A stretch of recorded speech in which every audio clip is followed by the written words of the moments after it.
Senate Majority Leader John Thune. We've been laughing on the five because nobody can explain what a discharge petition is, and I'm not going to ask you to do that here because I think the bottom line people want to know is what changed from last week to today, and will the airports get back to working in regular order? They will, Dana, and what's changed between last week and today, obviously, is I think a realization that of all the options that are out there, this is the best option. And honestly, the one thing I would take issue with, and that is that that ICE and CBP aren't funded. They are funded because of the foresight that we had last summer. The president, working with Republicans in Congress, pre-funded ICE. And ICE and CBP are both funded till the end of the fiscal year, ICE well beyond that for multiple years. But the other agencies that are covered by DHS, whether that's TSA or Coast Guard or CISA or FEMA, those are all agencies that currently aren't funded. So we had to get funding to open those up because the Democrats shut down funding for the entire Department of Homeland Security because they didn't want to fund law enforcement. They now own the moniker. They are the party of open borders, anti-law enforcement, defund the police. That is the position they have taken. Notwithstanding that, those agencies are funded because of the work we did last summer and will be funded in the future because of the decision we made to move a budget reconciliation bill that will provide funding for those law enforcement agencies well into the future. So this is the plan to move forward. It is a way that takes care of everybody today and into the future, and exposes the Democrats for what they are, which is the party of anti-law enforcement. Is the White House fully on board this particular plan? Well, I never speak for the White House or for my colleagues in the House. I try and just focus on our work here in the Senate, Dana. But there have been lots of conversations that have gone on the last few days. I've been in touch, spoken with the White House and with the Speaker multiple times.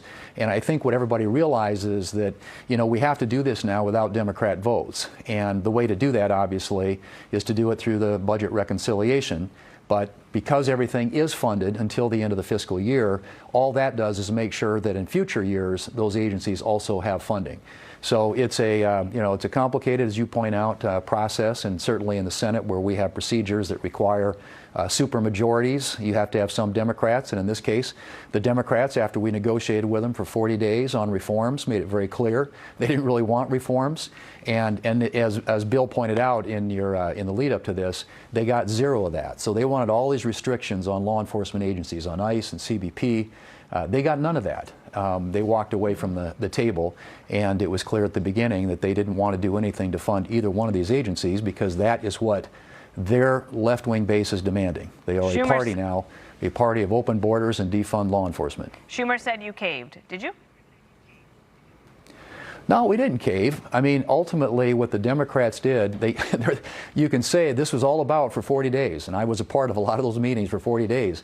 It was all about, quote, reforms, restrictions on ICE and on CBP agents and what they could or couldn't do. They got none of that. They got zero of the reforms that they were advocating for.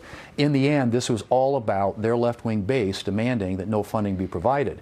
The good news for us is we saw this coming, and we pre-funded this last summer. Okay. So ICE and CBP are funded and will be funded at the end of the fiscal year, and then we'll plus up and add to those accounts to make sure they're funded in future years. Let me ask you, just squeeze in here in the time we have, a second topic about gas prices. President Trump talked about gas prices being a short-term increase last night. Here's what he said.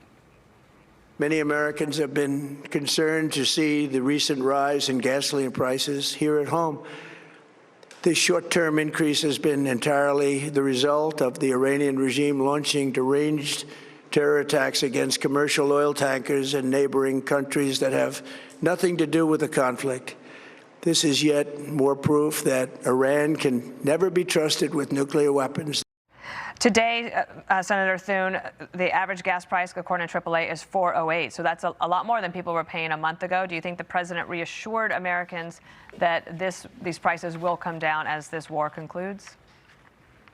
I do. I think he made that assurance, and I think, in his view, and I think in the view of our military leadership and war planners, many of the objectives have been achieved.